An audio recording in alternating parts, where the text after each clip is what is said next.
Welcome to the Sage Thought Leadership Podcast, transforming the way people think and work so their organizations can thrive. Well, hi, everyone, and welcome to our podcast. I'm Ed Kless, and with me today is Evan Ryan. Evan is the founder of Teammate AI, helping entrepreneurs scale their businesses using artificial intelligence. Teammate has launched and powered businesses such as Lede AI and ContentX, which uses AI to write, edit, and publish content, all without human intervention. Over the past 5 years, Teammate has helped hundreds of businesses save millions of hours by using AI in everything from small tasks to complex, multi-day processes. Evan has spent most of his time showing entrepreneurs how to save time with AI and designing solutions that help teams stop being human computers and start creating bigger, more dynamic value. Welcome to the Sage Thought Leadership Podcast, Evan Ryan. Thank you very much for having me. Well, first off, Evan, why do you do what you do? I really don't like doing boring things, and I don't like doing the same thing twice. And so when I was starting out as an entrepreneur, I didn't really know what I wanted to do. I kind of knew that I really liked artificial intelligence just in theory, but there are a lot of facets to it. And I do what I do because I really like doing work that's motivating and it's fulfilling. And I really think that the tools are out there today to help all people, no matter your sort of status in the organization, whether you're a solopreneur or your employee number 49,000 out of a 100,000 person company, automate a lot of the tasks that you do during the day in order to be able to allow you to do more fulfilling and purposeful and impactful work that gets you excited to be out of bed on a Monday morning. And tell me about how small businesses and maybe even solopreneurs can take advantage of using AI.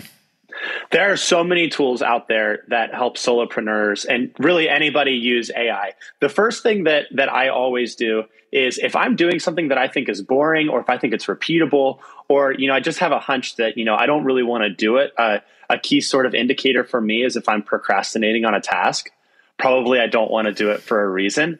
I'll Google search AI for that task.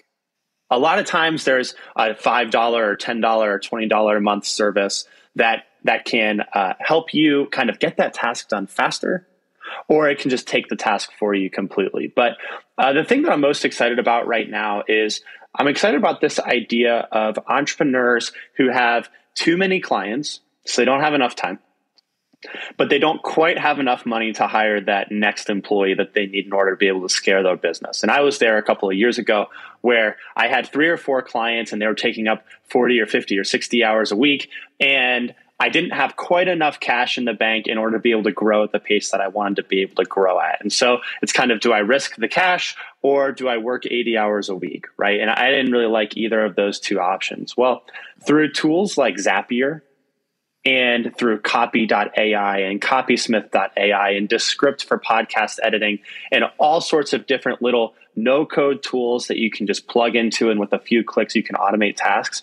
We figured out how you could automate 20 hours worth of tasks per week. What that did for me was it allowed me to save the time that I was doing just sort of back office work that I had to get done in order to be able to go get that new client, to get the cash to be able to hire that employee, which allowed our business to be where it is today. So what do you say to the folks who say, AI is here to take our jobs? Right now, you and I are chatting over Zoom. What if I went back to the 1950s and I said that in 70 years, you'll be able to talk to any person with an internet connection and a webcam. You'll be able to see them, and it'll only take 3 clicks. But in the process, all 1.5 million telephone switchboard operators would lose their jobs. You'd say, oh, that's a pretty good trade, right? So I don't think that AI really will take all of our jobs. I think AI does some stuff really well. It does repeatable tasks really well, and it helps people not be human computers. But it doesn't replace human creativity. It doesn't replace human ingenuity, and it doesn't replace what humans can do in an interpersonal context. So I don't necessarily see it replacing jobs. I see it more being yet another tool that humans can use in order to be able to create a bigger future. One of the things I've come across as a great phrase says, if your job can be replaced entirely by a bot, your job pretty much sucks. Yeah. Yeah. And you're probably really bored. So figure out a way to, as you say, be creative and find other ways to create value and serve others through what the creativity that you can bring to something. Well, and everybody has a list of things that they would do if they had more time. And oftentimes that list is not boring. It's very creative. It's very motivating and fascinating. And it's something that you look forward to. And you kind of keep thinking about all these things that you would do if you just had a little more time. AI is just kind of a tool to help you do that. A lot of those things aren't things that a computer would do. It's not a repeatable, boring human computer style task. It's an initiative or a project that you think could impact the lives of 1, 10, 100, or 1,000 people. So let me ask you, what's a kind of a neat AI application that even surprised you that you've come across in the last year or so? So Zapier is amazing. We use Zapier all the time. What it does is it connects different pieces of technology together to create basically bridges that allow you to take a Google form and take the answers of a Google form and put it into your project management platform. We use those all the time. That's really cool. I think the best thing that I actually have been inspired by over the last year, which is totally not sexy at all, is using email signatures to your advantage.